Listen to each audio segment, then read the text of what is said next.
سورہ نمل میں اللہ تعالیٰ نے فرمایا، اور بے شک تیرا رب یقیناً لوگوں پر بڑے فضل والا ہے، اور لیکن ان کے اکثر شکر نہیں کرتے۔ اس آیت کی تفسیر یہ ہے، یہ آیت انسان کو اللہ کے بے شمار احسانات کی یاد دہانی کراتی ہے کہ وہ ہر لمحہ اپنے بندوں پر فضل و کرم فرماتا ہے۔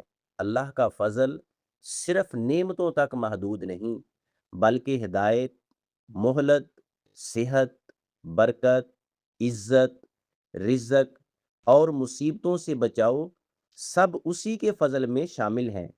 اس کے باوجود اکثر لوگ ان نعمتوں کو اپنی محنت یا قسمت کا نتیجہ سمجھ کر اللہ کا شکر ادا نہیں کرتے۔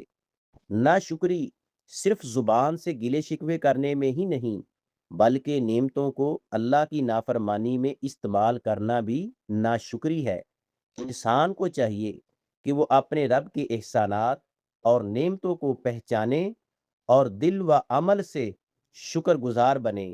جو شکر کرے گا وہ مزید فضل کا مستحق بنے گا، اور جو ناشکری کرے گا وہ محرومی کا شکار ہوگا۔